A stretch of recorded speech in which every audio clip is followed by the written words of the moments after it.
Hi, my name is Luke, and most of you guys know me. I'm Sadie's older brother, and this is our team. Aw, dang it. I'm Ryan. I'm Noah. I'm going to let Ryan talk a little bit about what this season's all about.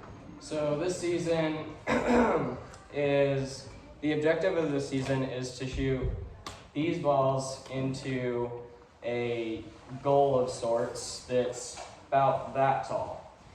So a lot of teams have done this differently, and this is our third design this year, and it's the one that we found works the best so far. Noah? So a really fun thing I think about robotics is that all the testing, even though it's not gonna work, like if it doesn't work, it's always fun to test. Like our first thing that we tested, we had like 2 orange wheels, and we just launched the balls through it, and it was like go way too far. But that was always a fun thing to do about testing it. My job on this team is coding the auto and teleop. I'll start with the auto. Auto is a 30-second period where the robot basically does what it wants. I'll program it to do certain things. So what we have, the robot will go backwards, turn a little right, and then shoot 2 balls. Usually they don't go in, but we try anyway. But there's lots of things you can do in auto, and just trying to work on that is really fun as well. And with the teleop, it's what, 2 minutes? Yeah, 2 minutes long. Yeah, 2 minutes of driving. So I'll program the robot to right now it's just driving. Yeah, that's teleop. So I'm going to explain how our robot works. So on the front here we have 3 wheels that are made of rubber, and this spins using a motor mounted on the side right here. It's all connected with gears.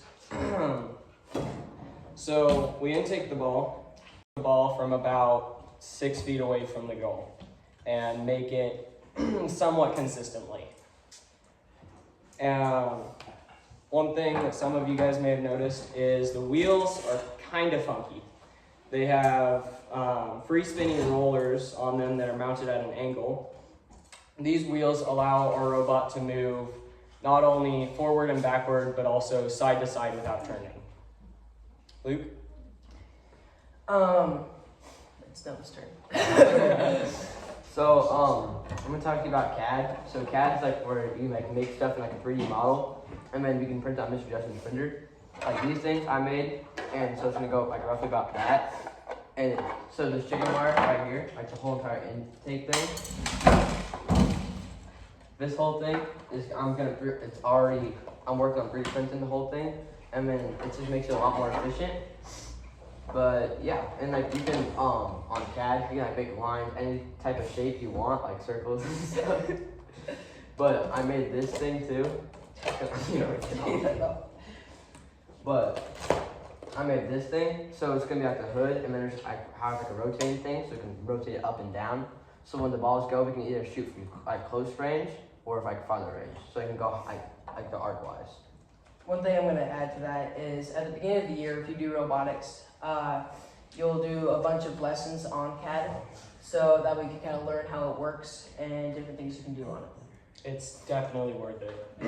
It will be the most boring 6 weeks, or not 6 weeks, few weeks of robotics, but it is definitely worth it because we've designed this whole robot in CAD and both of our previous designs as well.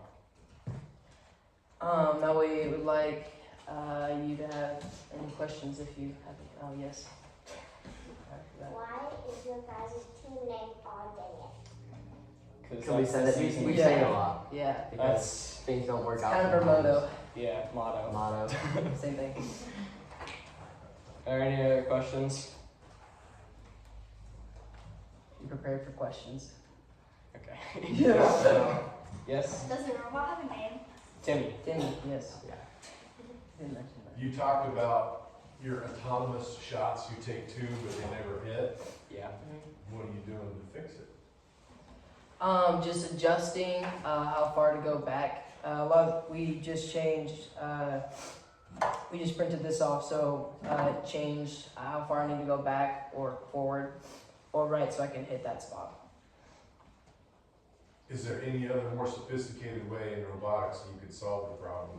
Yes. Oh yeah. Oh yeah. There's always a more complicated way to Yeah. solve a problem. Like, give them a for instance. What could you incorporate if Um, you're really good at programming? So I've been working on something earlier this year called odometry, and it sets up the field with coordinates, x and y coordinates, and you can program the robot to go to specific coordinates and line up in a specific direction.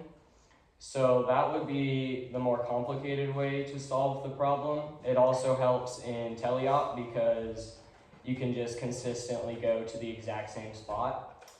The only downside to that is we're using a completely different programming system that none of us are used to. So there's a big learning curve there.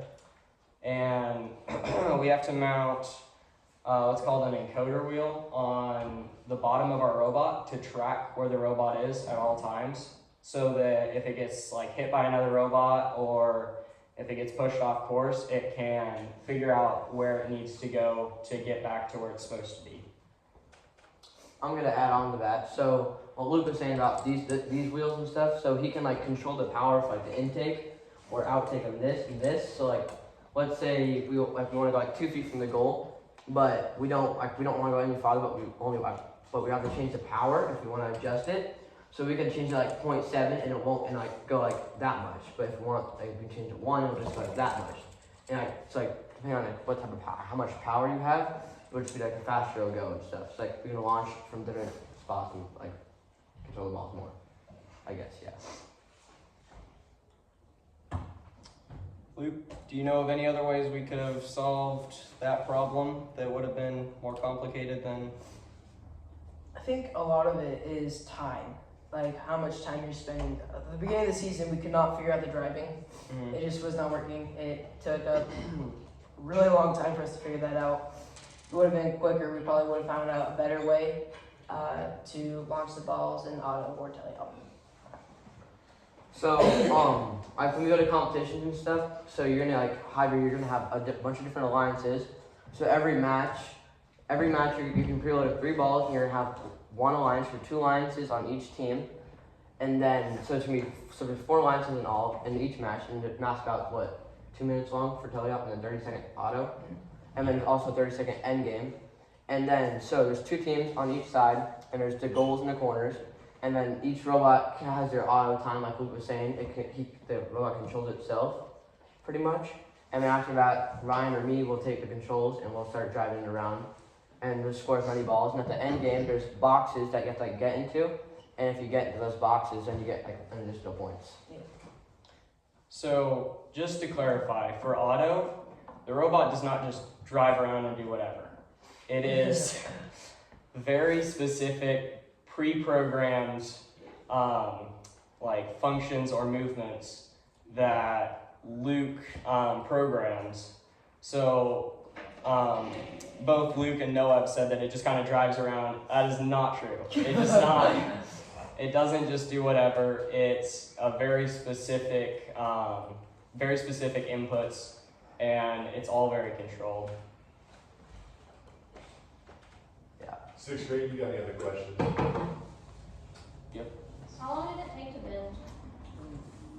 The first time, or We've had 3. Yeah, we've had First a time? lot of different So designs. this design, just by itself, probably took 3-4 weeks to get the whole thing down. yeah. Because you're gonna think oh, we have this much, we have all this time. It's not that. You're gonna want to use every single second you have. Oh, for sure. About 12 hours to get an hour a day. Yeah, These and guys you're- are 2.5 hours. You're never really done building. No. Every single meet that we've gone to, We have to we've make set adjustments. between 2 and 5 goals to upgrade our robot based on what we've seen needs improved from the meet that we were just at.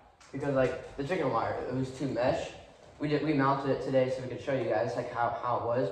That's why we're 3D printing it like that, so the balls can't mesh, because when they mesh, they throw it off so much, because then we're not gonna have a consistent shoot. Also today we just added on this belt. Yeah, so you're just always putting stuff on. Always adding to it. All right, boys, we gotta wrap it up. All right. Are there any last questions before we leave? All right. Thank you guys.